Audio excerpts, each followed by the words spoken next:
This lesson is taken straight from my Digitakt II mastery course. If you want to dive deeper and get the full training, check the link below.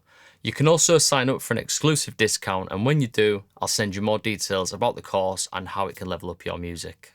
So what are parameter locks? So basically what we can do is we can take any of these trigs and we can go in and lock parameters so that each of the trigs has a different parameter depth amount or setting.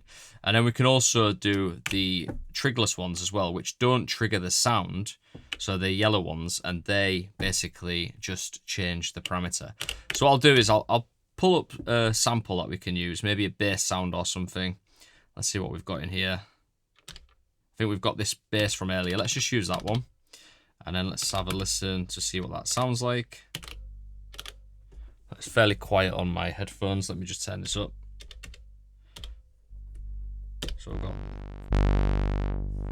There we go. Right, so what we'll do is we'll create a bit of a bass pattern, and then we'll add some parameter locks. So what I'm going to do is go to the trig page, and we're going to parameter lock the notes first. So let's just chuck in a bit of a pattern like this.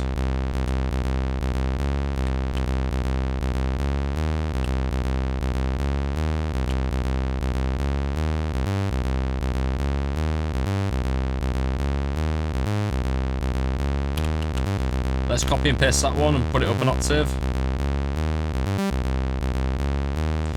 And then let's also go into the portmanteau and just parameter lock the portmanteau. Just change the parameter time there. Oh, sorry, the portmanteau time.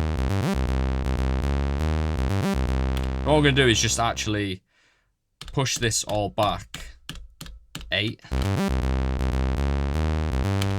Right, so that's cool. Let's just add a little bit of chorus. Bit of reverb. And we'll leave delay off for now. So let's just mess around with some of the parameter locks now. So what we could do to start with is just go into the filter and bring this down. Add a little bit of envelope there as well. Now there's two ways of doing this. What I usually do is I go into live recording mode, quantized, and then I'll just kind of do this. That's the easiest and quickest way to get something going. And you can see it's added some trigless trigs in there as well, just to record the automation in parts of the sequencer where there is no trigs. And if we press any of these, you can see that it gives us a readout of where that parameter sits for each of these trigs. You can also audition a trig as well by holding it down, pressing yes. And then we can go in and edit one of these. So let's say we want to edit this one, bring it down lower.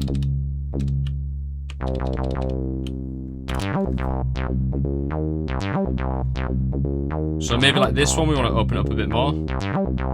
Let's change the decay on some of them as well, like this one.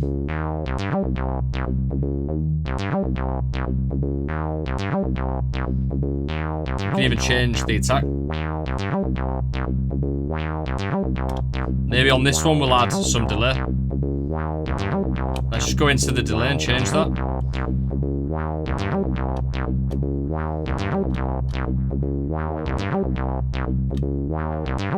So what I'm doing there is just basically adding a 16th delay, making it wide with the ping pong, adding a little bit of feedback and also sculpting out some of the low end. Quick reminder, this video is just one piece of my Digitakt II mastery course. If you want the complete system, sign up with your email using the link below and you'll get a discount plus more info on what's inside the course.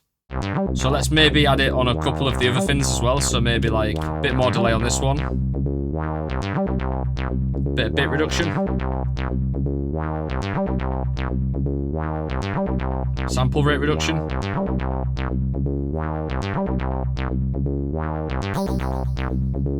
So let's just change that one actually to post filter. And we could also do things like the panning as well if we want. So I know it's a bass, but just as an example, I could hit live record and just go like this. Now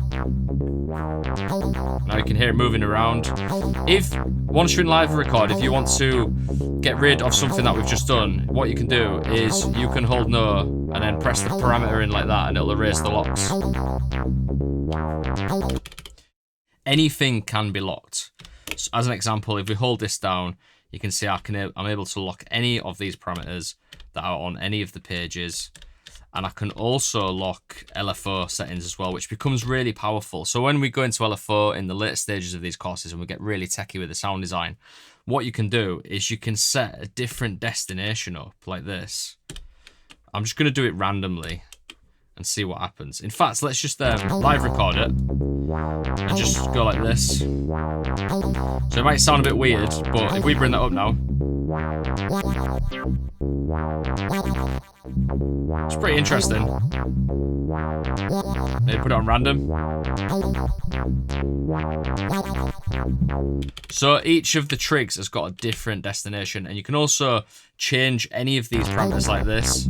So each trig has a different speed, each trig has a different LFO, different depth amount, and if you click on any of these now, you can see that each one has a different setting. Also, if you would like to add a trigless trig, what you can do is, let's just clear that sequence. What you can do is you can go in and just press function and yellow.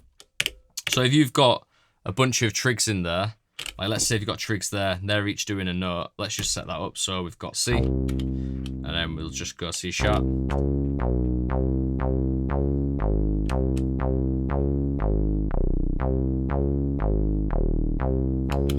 Doesn't sound great, but just as an example, let's say if we trig lock the filter on certain steps like this,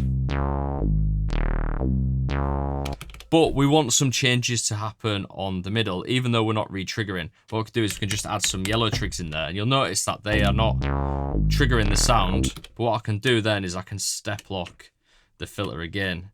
This is really good for like those kind of like squelchy electro basses.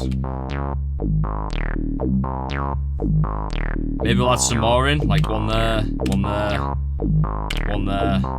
Let's try that. So with these ones,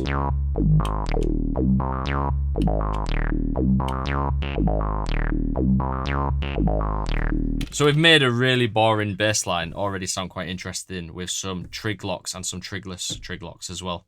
So that's just one lesson. There's loads more waiting inside the full Digitakt II course. If you want to see what's included and grab a discount, sign up with your email below and I'll send you all the details. So I'll see you in the next video.